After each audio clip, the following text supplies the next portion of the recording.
Ladies and gentlemen, please welcome Chairman Fred Hochberg and Secretary of Transportation Ray LaHood.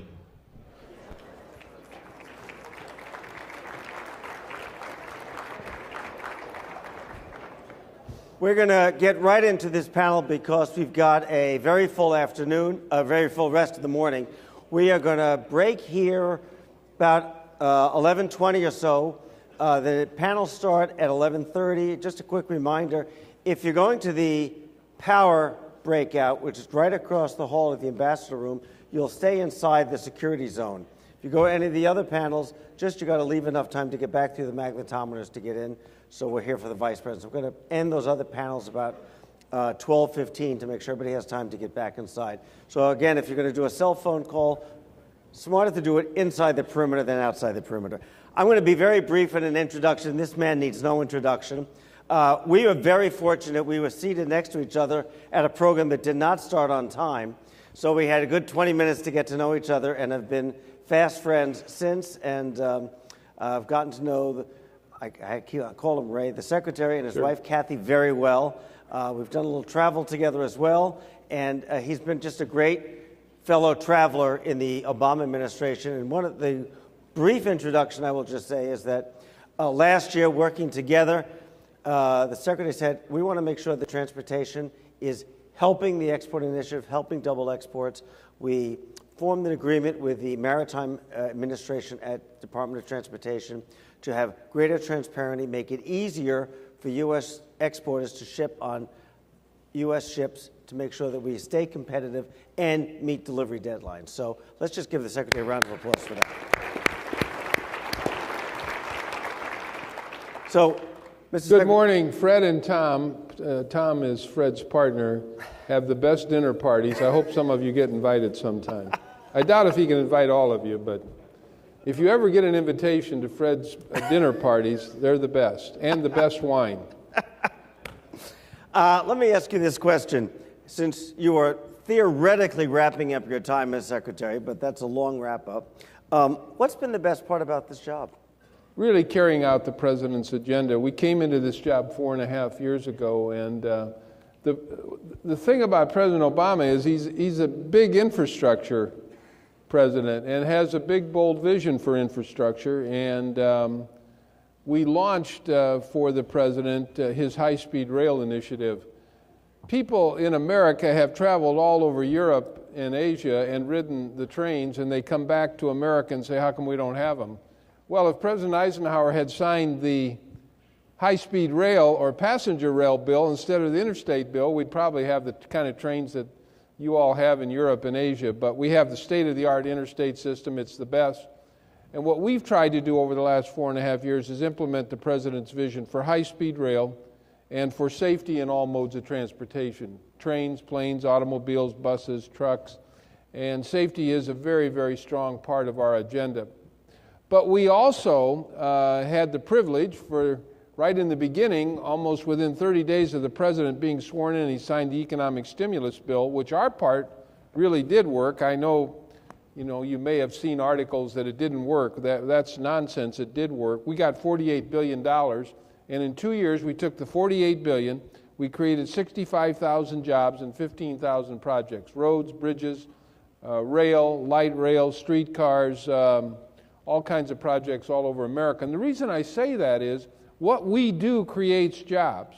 What we do creates economic opportunities.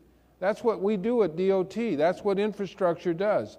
Whether it's modernizing an airport, we have great airports in America, whether it's modernizing a road, keeping roads in state of good repair or bridges, whether it's implementing a streetcar system or a light rail system, as we've done in Atlanta, Detroit, Charlotte, all over America, really. And so we create opportunities for economic development, for jobs, and for really improving local and state economies. Our best partners are governors and mayors, and I've been to every state in the country. I've been to 15 or 16 countries looking at high-speed rail. The goal, the vision for the president is to connect America over the next 25 years. 80% of the country will be connected with passenger rail. And that's what we're going to leave to the next generation. The next generation of transportation for America is passenger rail. To be able to do around America what we've done on the Northeast Corridor. Get good trains, comfortable trains. Amtrak ridership is at an all-time high on the Northeast Corridor. Amtrak's making money. It's because they're providing a good service.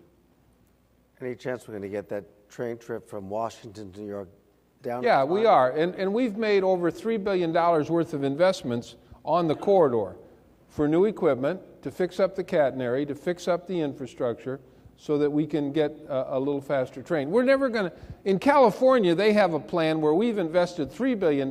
They have over $10 billion invested. They're going to have a train from San Francisco to San Diego, 200 miles an hour within the next 10 years, thanks to the leadership of Governor Brown and the Assembly and other rail enthusiasts. So we're not going to have 200-mile-an-hour trains on the Northeast Corridor. We're going to have faster trains, and we're going to have on-time trains. I like, all good. How does this job compare to you when you were a House member? Best job I've ever had. I wouldn't go back to the House of Representatives if you all elected me. I wouldn't do it. It's a good job. Being in Congress is a good job. It takes forever to get anything done in Congress. In 4.5 years, we've done a lot of good in terms of putting people to work, building infrastructure, creating economic corridors, creating economic development. And it's just because, you know, we can make decisions. You don't have to get 535 people to agree with you, or even 218 in the House, which is what it takes to pass a bill. I love my work in the House, and I still have many colleagues, former colleagues, and friendships. But this is a great job, and mainly because the President really believes in infrastructure and really believes it's a way to get America back to work, moving again, and create economic opportunity. You talked, you've actually answered about 6 of my questions already, so I'm going to... All right, let's take some questions from the crowd then. Yeah, we're going to take some, exactly, we're going to take See what some you all want questions to from say. the floor. So I think there's a microphone roving around, or if I don't see a microphone, I'll take somebody in the first third of the room who can just stand up and speak with a loud voice. All right. Any questions? Oh, while you're thinking, I'll ask you, what do we need to do on the freight rail side? That really concerns a lot of people here in terms of experts. It's a great question. We have created a freight rail policy committee within the department, and we've just gone out and solicited to form an advisory committee. The Freight Rail Policy Committee will set policy for freight and be very inclusive, all forms of transportation, so we can really coordinate. We have a great freight rail system. I think it's the best in the world with our Class 1 freight rail and what they do and the jobs that they provide, but the way that they deliver goods all over America and goods that coming from the outside into our country. And we just need to make sure there's a lot of coordination between trucking and our maritime industry and our freight rail industry. And so the Freight Rail Policy Group within the department will rely on this advisory committee, which we've just solicited. We've got lots of interest for this advisory committee to help us put together a very strong coordinated freight rail policy that includes all modes of transportation. Nikki, we got a question back there? Yeah, there's one there. There's one. Phil? Hi, Mr. Secretary. Alan Levin from Bloomberg. Alan, you know, he's from the media. We need to let these people who actually paid to get in here ask a question. Exactly. Let the record show I deferred until No, but let me just add, did you pay to get in here, Alan? Go ahead, ask your question. I don't know how much I paid. Go ahead. You get a free question.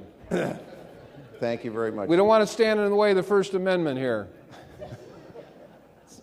Go ahead, Alan. Alan covers DOT. He's a great reporter, and he's always very thorough. We have never had a complaint against him. That's why he gets this free question.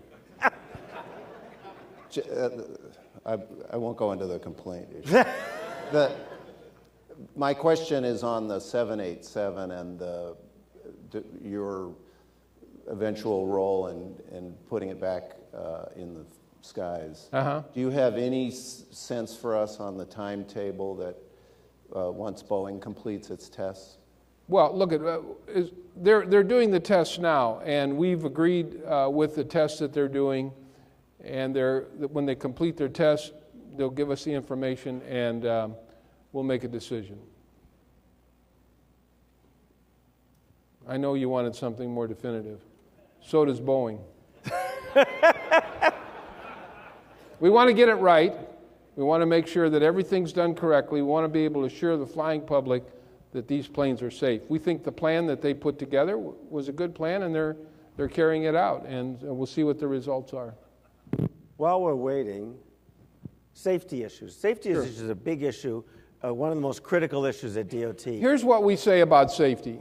Thousands of people boarded planes, trains, got in their automobile today, and what they didn't think about was safety. That's what we think about at DOT.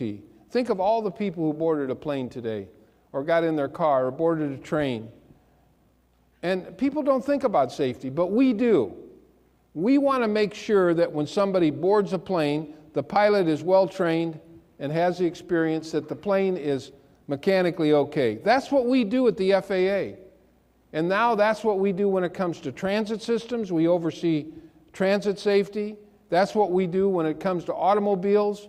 We make sure that automobiles are safe, and if they're not, we hold the automobile companies' feet to the fire on it, although they want safe cars too. But we take our safety agenda as one of our top priorities because we know that people just don't think about it. They just take it for granted.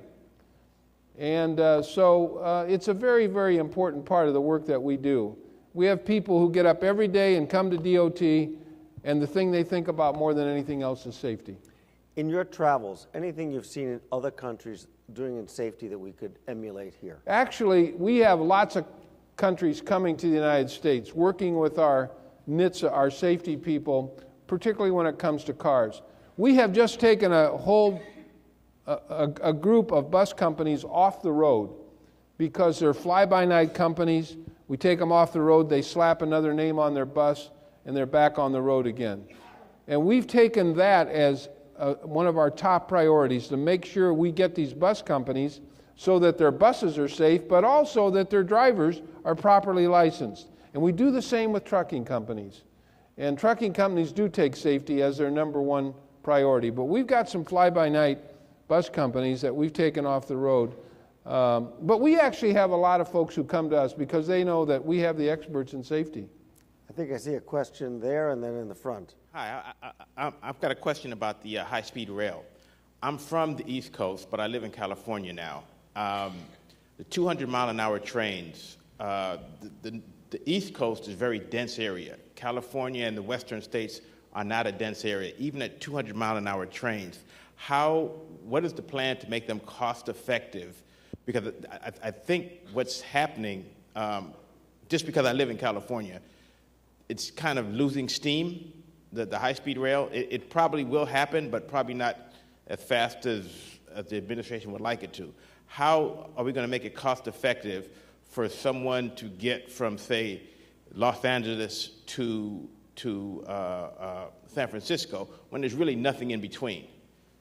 East Coast, you've got 4 or 5 cities, major cities, in between New York and D.C. Okay, we got it. Yeah, part of what we're really doing in California, and part of the plan in California, is to tie in transit so that people can use the transit system, say, in Bakersfield or Merced, and make sure that there's a connectivity between cities that where there may not necessarily be a stop, although there would be for Bakersfield, so that the transit systems can connect. That's what they really do in other countries, certainly in Asia, in China, in Japan, and the connectivity so that people have a way to get to the trains that are running on the corridor is a part of what California is really planning, and it's an important component of it, so that you just don't have a straight line, but there are ways for people to have access to these trains from cities where the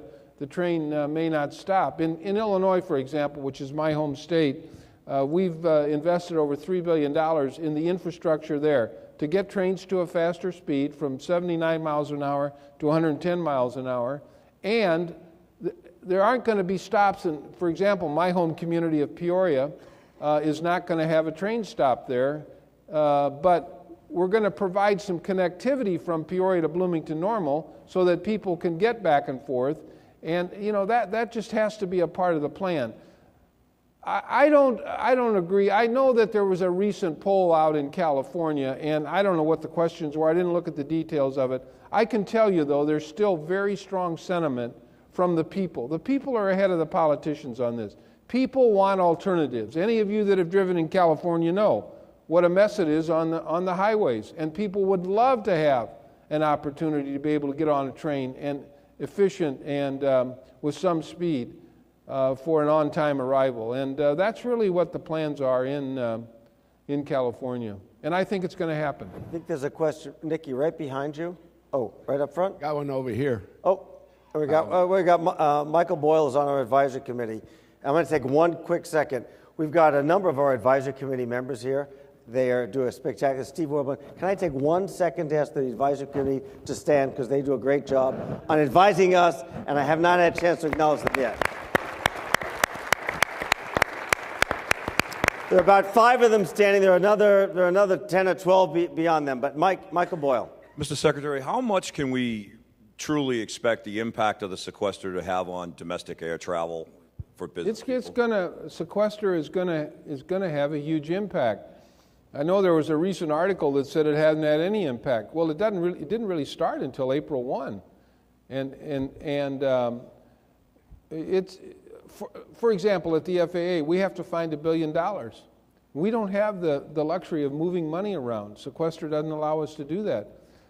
So we've had to find $600 million at the FAA, and that's a lot of money to find, and it makes it very difficult. And that's why we're looking at closing towers and looking at furloughing some of our FAA employees, which is a very tough thing to do.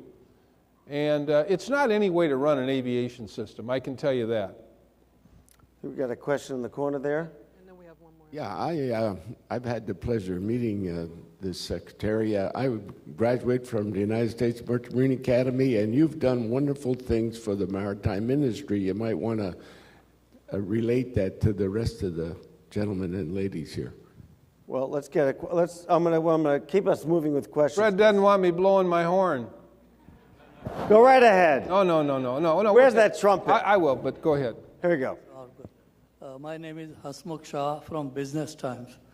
Secretary Lahoud, your infrastructure is the most important thing for the development of the world economy. Every country expects America to finance their infrastructure projects. But as we know, our infrastructure is most dilapidated condition: roads, highways, bridges. In fact, the city in which I live, the roads are spots and holes. We need financing.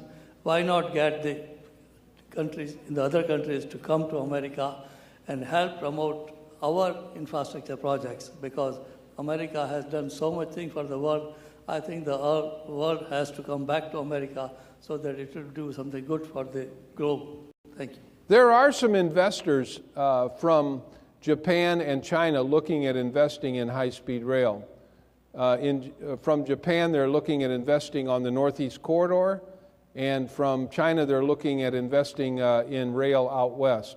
So there are people that are interested in making investments, particularly in the high-speed rail, and that's something that we have really encouraged because we know there's not enough money here in Washington to be able to fund the high-speed rail. We need the private investment, and we know of people that are here in America. Let me just say a word about maritime, because we have put a lot of emphasis on our maritime, and we've worked very closely with Fred at the Export-Import Bank on this to make sure that the maritime industry, which creates a lot of jobs really, and one of the things that we've done is we've tried to upgrade the Merchant Marine Academy, where we have over 1,000 students who are training to be work in the maritime industry, which is a great reservoir and supply of young people who eventually will be in the industry. We put out the Marine Highway program, a plan to use the waterways along our ports, and we've also emphasized our ports. We've funded 19 different ports in the country.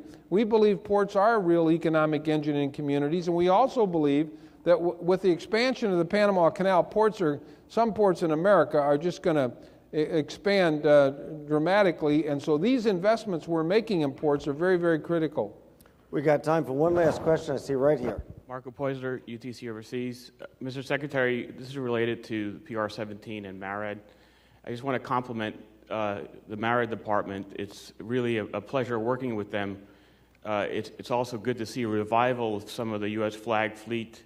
We have here also some U.S. flag carriers. We've got 6 from Intermarine, from Maersk, this new investment.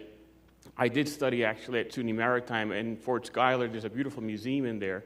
And I see U.S. lines, Sealand, the Ideal X. My question to you is, how do you see this perhaps revival and bring back some of the innovation that the U.S. brought to shipping? Well, we have to continue to invest in ports. We have to take advantage of the expansion of the Panama Canal. We have to implement our Marine Highway Plan. We have to continue to do what we did with the Export-Import Bank and really meeting with Fred and putting together a good agreement on the use of American ships and American companies to transport our goods around America and around the world. And it's a priority for us. Making it a priority and making sure that the maritime industry has all of the tools that it needs to be successful. And that's what we've tried to do for the last 4.5 years. And we appreciate the support of the industry. I've got 13 seconds, so let's give the Secretary a round of applause. Thank you. For spectacular. Thank you. Got a bunch of breakouts. Make sure you get back here in time. We got the Vice President to wrap up the day. Thank you for joining us this morning.